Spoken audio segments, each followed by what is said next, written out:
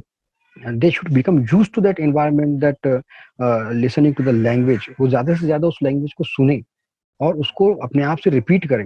यानी कि देखिए मैं तो ये कहता हूँ, मेरा तो ये मानना है कि उर्दू मराठी या हिंदी मीडियम के जो स्टूडेंट्स होते हैं वो तो इंग्लिश मीडियम से या जिसे हम कॉन्वेंट कहते हैं उससे ज्यादा ग्रामर वो इंग्लिश का अच्छा जानते हैं, but they lack the confidence to speak up in public. they have that stage fear we can say, or the public fear. They don't open their mouths. Second ये होता है कि उनको फ्लुएंसी नहीं होती उतनी। they speak very grammatically correct language but with not that much fluency. तो इसका एक ही हल है कि उनको सब्र से काम लेना चाहिए, क्लास लेक्चर्स अटेंड करने चाहिए और टीचर्स को और दूसरे स्टूडेंट्स को इंग्लिश में कम्युनिकेट करते हुए कन्वर्सेशन पे उनका ध्यान देना चाहिए, उन्हें कम्युनिकेट करते हुए सुनना चाहिए। And they should pick up the words and phrases, even sentences from that communication, and उसको उस जहां से वो पिकअप करना है और अपनी लैंग्वेज में उसको यूज करना है। In fact when I join Poona college I was not so much fluent, even I had some speaking problems. लेकिन फिर ये हुआ कि उस माहौल में इंसान जब रहता है तो उसका डर निकल जाता है। इंग्लिश उन्हें आती है, उर्दू मीडियम से हो, मैं ये बात कहूंगा उनसे कि उन्हें इंग्लिश अच्छी आती है, वो हिंदी मीडियम से हो या मराठी से या उर्दू मीडियम से, लेकिन उनके अंदर एक डर है, एक हेजिटेशन होता है, एक झिझक होती है। उससे बाहर आने के लिए आपको टाइम देना ही पड़ेगा। यानी कि ये ओवरनाइट कोई चेंजेस नहीं आएंगे। इस तरह के कोर्सेज होता है ना कि 30 days learn speaking spoken English in 30 days, तो ये सब जो है उल्लू बनाने के धंधे, महीनों लगते हैं, सालों लग जाते हैं, और वो भी उसी वक्त सीखता है जब वो ध्यान दे रहा हो उसके। तो you will have to come out of the shell that you have created around yourself. आपको अपने ईगो से बाहर निकलना पड़ेगा, आपकी झिझक से, हेजिटेशन से बाहर निकलना पड़ेगा। और फिर ये क्यों आप सोचते हैं कि मैं जब बोलूंगा तो मैं, हमारा स्टूडेंट का सबसे बड़ा मसला ये है, वो ये समझते हैं कि जब भी मैं बोलना शुरू करूँ तो 100% करेक्ट बोलूंगा, नहीं तो नहीं बोलूंगा। तो ऐसे से उनको फिर कभी लैंग्वेज नहीं आएंगी। You will have to start speaking, you will make mistakes, your teacher, your peers, your classmates, class fellows will correct you, or you will get corrected automatically with the passage of time. लेकिन आपको टूटी फूटी या जैसे आती है वैसे बोलना शुरू करना पड़ेगा। मैं एक मिसाल देता हूँ बच्चों को कि आप कहेंगे कि मुझे परफेक्ट स्विमिंग आएंगी तभी मैं जो है जंप करूंगा स्विमिंग पूल में, तो फिर आप बस खड़े रहिए, आप जिंदगी भर स्विमिंग नहीं सीख सकते। आपको जंप करना है, आप डूबेंगे, आपको कोच सिखाएगा, आप जो है उसमें आप जो है पानी आपके मुंह में जाएगा, नाक में जाएगा, आपको ठसके लगेंगे और फिर आप तैरना सीख लेंगे। वैसे ही लैंग्वेज है, language swimming is a skill, language is also a skill. You will have to start speaking first, you will make mistakes, the teachers, your class fellows, your friends will correct you and you will start speaking that. जैसे ही आ जाता है, जहां तक बात subjects की है, physics का या केमिस्ट्री या हिस्ट्री किसी भी सब्जेक्ट को उनको इंग्लिश में पढ़ना है, तो वो तो बुकिश इंग्लिश होती है जो आपको टेक्स्ट बुक में पढ़ना है, वो आपको आसानी से समझ में आ जाती है। मसला असल में यही आता है कि वो क्लास में एक्सप्लेनेशन को समझ नहीं पाते या आंसर कॉन्फिडेंस से दे नहीं पाते। तो उसके लिए उनको यही करना है कि बिल्कुल आपको शर्म और झिझक से बाहर आना है। अगर I tell my students that if you are making mistakes in your language, if you are not so much fluent and people are laughing at you, so don't consider them they are laughing at you, they are laughing with you. Laugh at में मजाक उड़ाना है, laugh with में वो entertainment है। तो आप उनको मौका दे रहे हैं entertainment का, आप गलत बोलते रहिए, एक दिन आप सही बोलने लग जाएंगे। तो मेरा यही कहना है कि इसमें कोई भी डरने घबराने की बात नहीं है कि ये आपके साथ नहीं हो रहा है, ये हर उस स्टूडेंट के साथ होगा जो अदर देन इंग्लिश मीडियम से आता है। और एक टर्म गुजर जाने दीजिए, एक साल खत्म हो जाने दीजिए, आपकी इंग्लिश इंप्रूव हो जाएंगी, आपको समझ में भी सब आने लगेगा और आप बोलने भी लग जाएंगे। तो इसमें बस ये है कि झिझक और डर से बाहर आना है। जो अभी 10th पास कर रहे हैं उनसे मैं ये कहूंगा कि बिल्कुल इसमें ना घबराए ना डरे। शुरू के 2-3 महीने बहुत डिफिकल्ट जाएंगे, लेकिन उसके बाद आपको एहसास भी खत्म हो जाएगा कि आपको किसी इंग्लिश में पढ़ाया जा रहा है, आपको ऐसे लगेगा कि आपकी अपनी मदर टंग ही में पढ़ाया जा रहा है। जी माशाल्लाह, बहुत पते की बात कही है आसिम सर ने, और वर्ड्स ऑफ विजडम जिसे बोल सकते हैं कि एक अगर कोई ये वीडियो देख रहा है और उस हिसाब से अगर किसी ने स्टार्ट कर लिया, जैसे कि स्विमिंग की एग्जांपल है, उस एग्जांपल को अगर किसी ने दिल पे लेके इंग्लिश बोलना स्टार्ट कर दिया तो आई एम श्योर कि he will learn very quickly. तो आगे बढ़ते हैं, हमारा अगला क्वेश्चन स्किल्स से रिलेटेड है। जब कोई करियर आप सिलेक्ट करते हो तो उसमें कुछ स्किल सेट चाहिए होता है। तो जैसे कि आपने बताया कि आपके अंदर पहले से टीचिंग स्किल्स मौजूद थी और आप बहुत अच्छा चीज़ों को एक्सप्लेन कर पाते थे, पॉइंट्स में आप लिख के लोगों को बता सकते थे, प्रेजेंटेशन की जो स्किल्स है वो सब आपके अंदर पहले से मौजूद थी। लेकिन हम ये देखते हैं कि इंग्लिश कि अगर कोई प्रोफेसर बन रहा है तो उसके लिए 2 स्किल्स चाहिए होती है यूजुअली। एक टीचिंग स्किल्स तो चाहिए ही because you are a teacher, साथ ही साथ आपको लैंग्वेज प्रोफिशिएंसी भी होनी चाहिए। तो जैसा कि आपने बताया कि आप पहले उर्दू मीडियम से थे लेकिन फिर आप अभी राइट नाउ इंग्लिश के प्रोफेसर बन गए, तो ये इतना बड़ा सफर आपने कैसे तय किया और ये स्किल्स आपने कैसे डेवलप किए अपने अंदर? जी दरअसल ये वही कमी थी जिसको मैं दूर करना चाह रहा था। जब मैंने 11th ज्वाइन किया मौलाना आजाद कॉलेज और सब कुछ इंग्लिश में पढ़ाया जा रहा था और I really found it very difficult to cope with the teaching and all. तब मैंने ये डिसाइड किया था कि मुझे इंग्लिश सीखनी पड़ेगी वरना हायर एजुकेशन के दरवाजे तो मुझ पर बंद हो जाएंगे, है ना। कि जितने भी इंडिया में जितने भी हायर एजुकेशन है, वो साइंस हो, टेक्नोलॉजी हो या सोशल साइंसेस में हो, आपको इंग्लिश ही में पढ़ना है। और अगर आपकी इंग्लिश ही पुअर है तो फिर इसका मतलब ये है कि हायर एजुकेशन के दरवाजे आप अपने आप पर बंद कर रहे हैं। तब मैंने ये डिसाइड कर लिया था और जैसे ही मुझे मौका मिला 12th के बाद तो मैंने ये BA में इंग्लिश लिटरेचर ले लिया। Not because I was much interested in that, not because I had proficiency and command over English, but because I wanted to learn that language. और सबसे बेहतरीन तरीका किसी भी सब्जेक्ट को या किसी लैंग्वेज को सीखने का ये है कि आप उसी को पढ़े।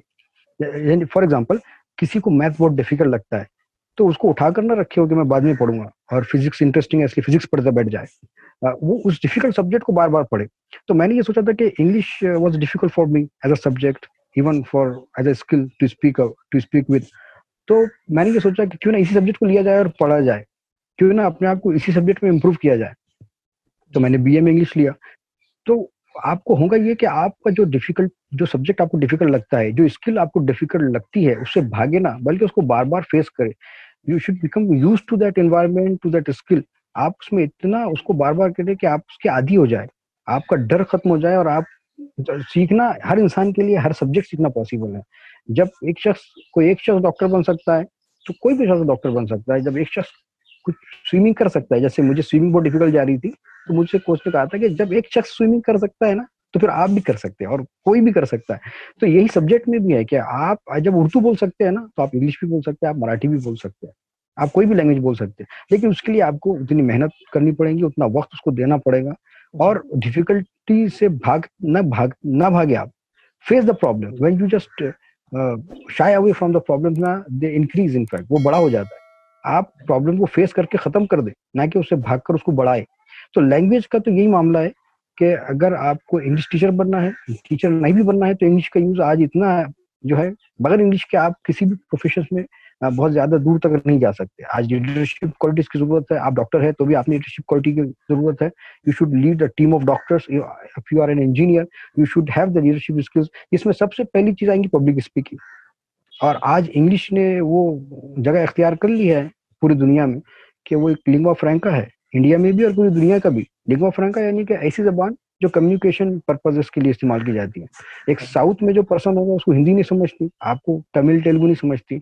The only language left with you to communicate with him is English. तो जब ये मजबूरी बन जाएंगी ना आपकी, तो आपको प्रोफिशिएंसी उसमें हासिल हो ही जाएंगी. तो उसको है ना, यानी कि नंबर एक तो ये है कि मुश्किल से भागा ना जाए, उसको फेस किया जाए. नंबर दूसरा, उसका इम्पोर्टेंस अपने आप को बताया जाए कि कितना इंपॉर्टेंट चीज है जो मैं सीखने जा रहा हूँ. पंडित नेहरू ने कहा था कि English is our window to the world. तो इससे पूरी दुनिया देखी जा सकती है. तो अगला सवाल हमारा फैमिली सपोर्ट से है. कोई भी करियर जब कोई स्टूडेंट सिलेक्ट करते हैं तो उसमें फैमिली का एक बहुत ज़्यादा सिग्निफिकेंट रोल होता है. बहुत दफ़ा ऐसा होता है कि पेरेंट्स कुछ और बताते हैं और बच्चे कुछ और करना चाहते हैं.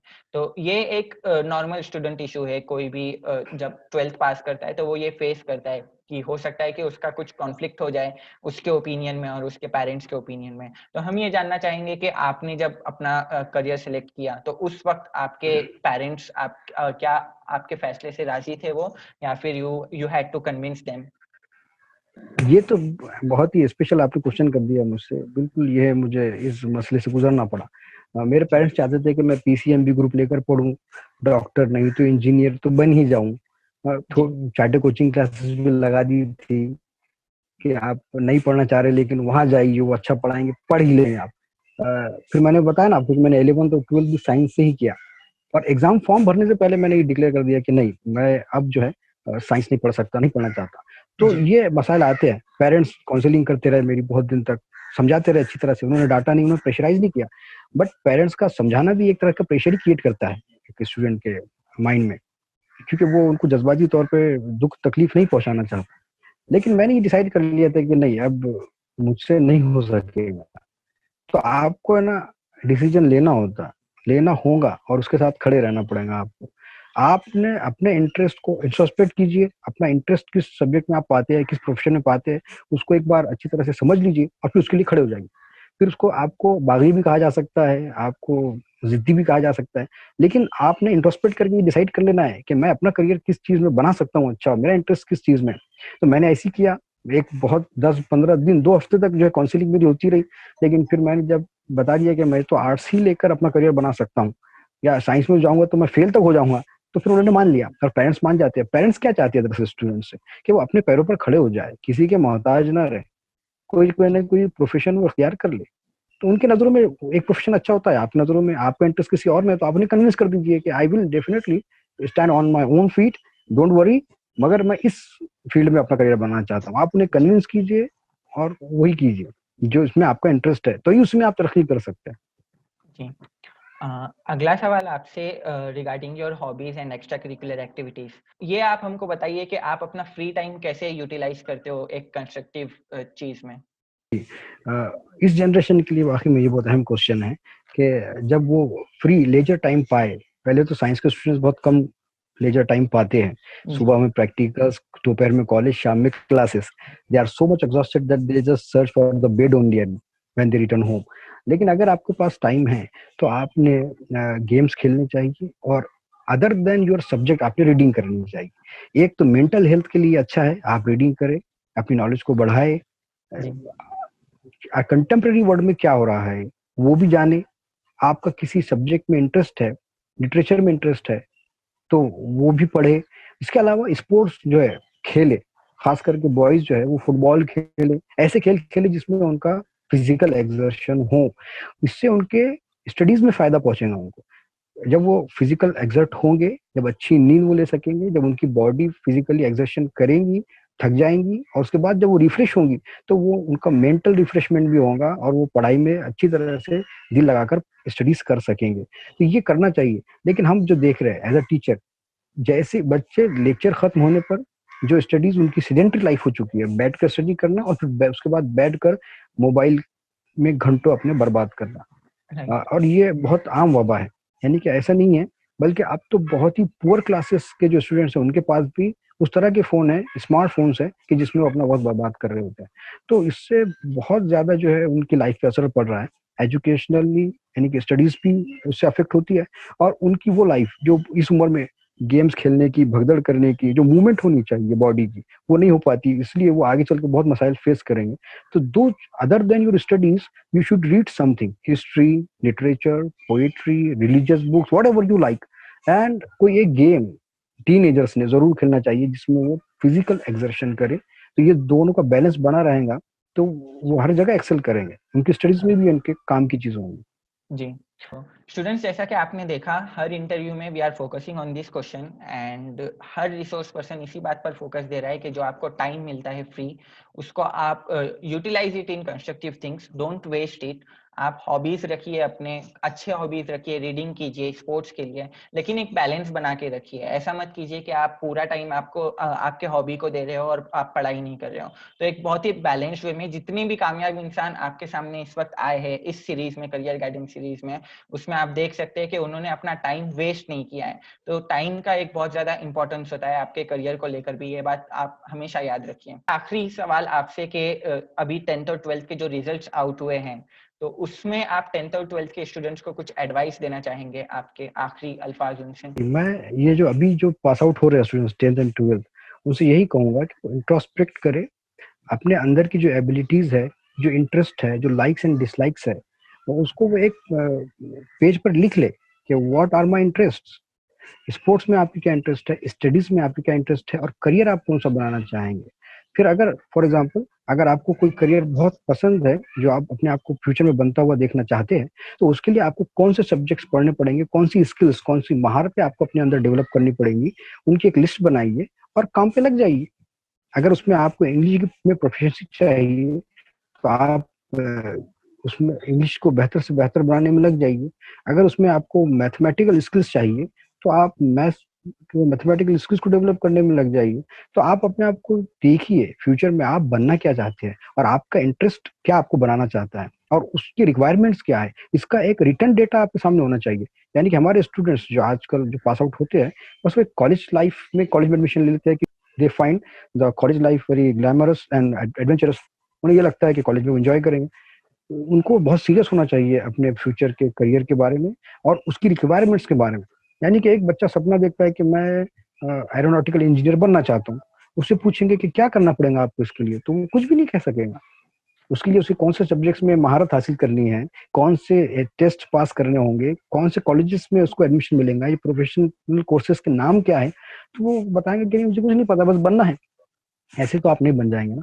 तो आपको जो भी प्रोफेशन में जाना है, अब आपने 10th पास कर लिया है, 12th पास कर लिया है, you have started your life towards your career now. अब तक जो जो जो हुआ सो हुआ, यानी कि आपका पास्ट आपको हेल्प करने के लिए नहीं आएगा, लेकिन आपका प्रेजेंट ही डिसाइड करेंगे कि अब आपका फ्यूचर क्या हो। तो आपको आज सुधर जाना है, आपको आज अपना प्रोफेशन तय कर लेना है और उसकी रिक्वायरमेंट्स क्या है वो जान लेनी है और उन स्किल्स को अपने अंदर पैदा करना है, उनमें महारत हासिल करने की शुरुआत कर देनी है। यानी कि you don't have now much time to waste. Right. तो ये बात भी आसिम सर ने बड़े पति की कही है, और मुझे ये बात अब तक के याद है। When I was in 11th standard, I was sitting there in your class, and Asim sir ने वो हमको एक पोयम पढ़ाई थी। वो पोयम थी स्टार्ट वेयर यू स्टैंड। तो उस वक्त वो सिलेबस में थी, हमको पोयम, आसिम सर को याद होगा।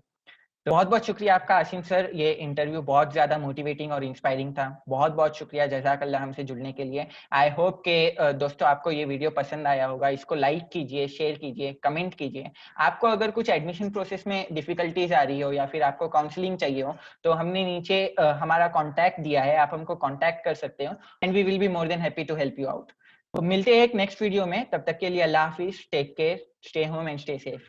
अल्लाह हाफिज।